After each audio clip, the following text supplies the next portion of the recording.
Assalamualaikum sahabat ruang belajar, apa kabar semuanya? Semoga sehat selalu. Ketemu lagi dengan saya Eko Prasetyo, selamat datang di ruang belajar.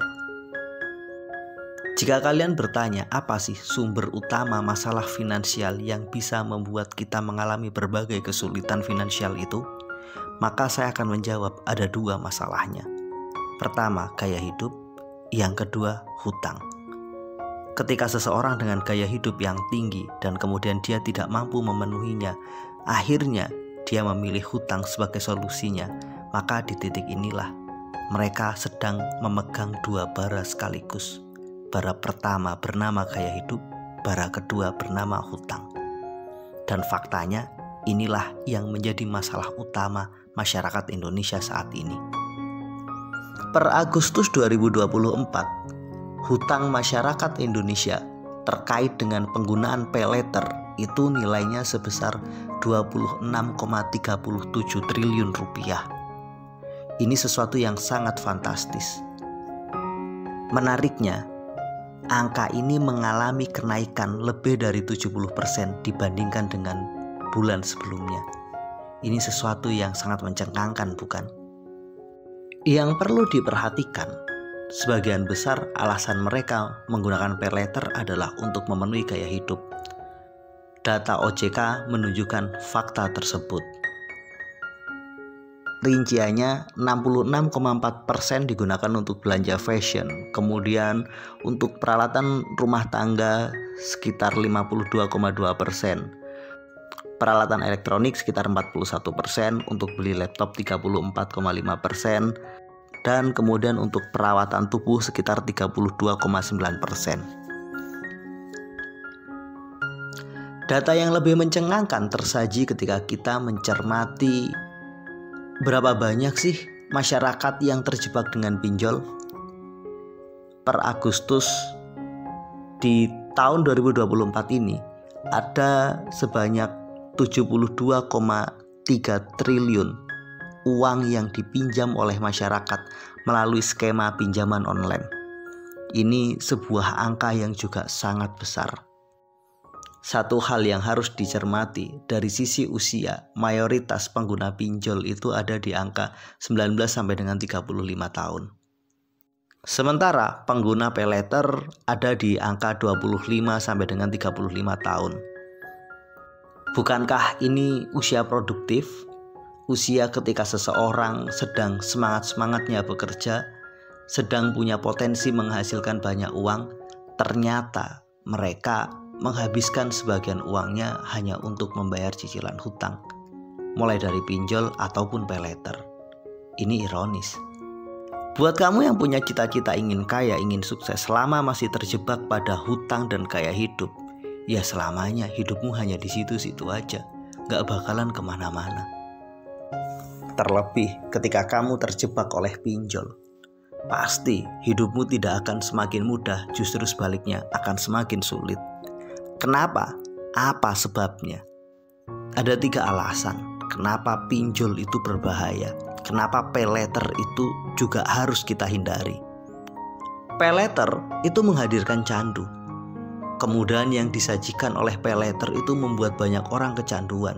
Ketika dia ingin membeli sesuatu tapi dia belum gajian, akhirnya dengan mudah dia mengklik dan menggunakan fasilitas pay letter.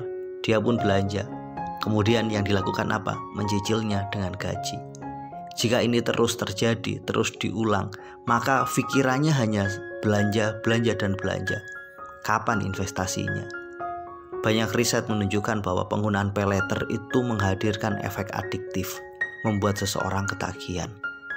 Sementara pinjol itu menghadirkan bahaya yang tersembunyi yang mungkin sangat jarang disadari oleh orang-orang. Bahaya itu bernama bunga yang sangat tinggi. Menurut aturan, bunga pinjol itu 0,3%. Jangan kamu lihat 0,3%-nya, tapi itu 0,3% per harinya. Jadi dalam 10 hari 3%, dalam 1 bulan 9%, dalam 1 tahun itu 108%. Belum lagi skema perhitungannya yang menganut sistem harian. Ini juga sesuatu yang sangat mencekik.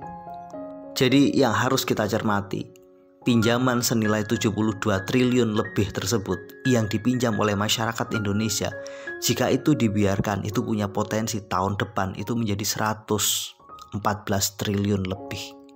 Karena apa? Bunga pinjol itu bisa 100% lebih dalam setahun. Jika kamu pinjam 10 juta bisa jadi 20 juta. Jika kamu pinjam 20 juta bisa jadi 40 juta. Begitu seterusnya. Ya, tanpa disadari, inilah pemiskinan terstruktur. Orang-orang yang terjebak dalam pinjol dan paylater itu, mereka sedang terhisap darahnya, dihisap habis oleh sang lintah darat dalam bentuk digital. Jadi, yuk cermat dan bijak sebelum kamu belanja. Jangan mudah menggunakan paylater, juga jangan mudah menggunakan pinjaman online.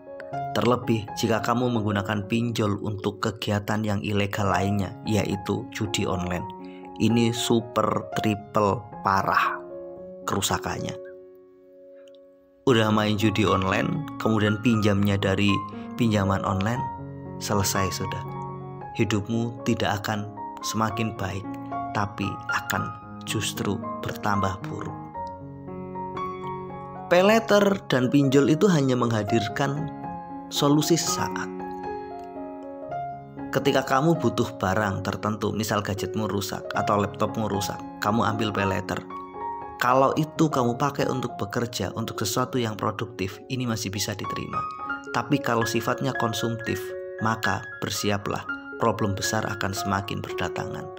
Ketika kamu lagi butuh uang, katanya dana darurat, kamu pun mengajukan pinjol. Mungkin sekilas kebutuhan jangka pendekmu terpenuhi, tapi jangka panjang kamu harus benar-benar siap. Beberapa waktu yang lalu saya sedang ngobrol dengan salah satu teman baik saya. Dia menceritakan terjebak pinjaman online dengan nilai 5 juta, tapi dalam waktu kurang dari 3 bulan dia sudah membayar hampir 10 juta. Ini sesuatu yang fantastis. Ya, karena memang skemanya seperti itu. Banyak orang nggak paham bahwa bunga di pinjaman online itu dihitung harian dan nilainya sekilas kecil, yaitu 0,3%. Tapi mereka nggak sadar kalau itu sebenarnya angka yang sangat tinggi dan fantastis. Dari data-data tersebut, mudah-mudahan buat siapapun kamu yang tergerak hatinya untuk mengajukan pinjaman online, yuk berhenti, jangan dilanjutkan. Cari solusi lain yang lebih bijak. Jika kamu berhutang karena untuk membeli sesuatu, yuk stop. Rasa bahagia ketika kamu dapatkan dengan membeli sesuatu itu hanya sementara. Sedangkan susahnya itu bisa berkepanjangan. Bijak ketika mau belanja. Bijak ketika mau menggunakan uang kita. Untuk apapun, apakah itu uang pribadi ataupun kita melakukan lewat pinjaman. Mudah-mudahan video ini bermanfaat. Yuk teliti, jangan terjebak pada pinjol. Jangan juga terjebak pada paylater. Mudah-mudahan video ini bermanfaat. Sampai ketemu pada video kami berikutnya. Terima kasih. Assalamualaikum warahmatullahi wabarakatuh.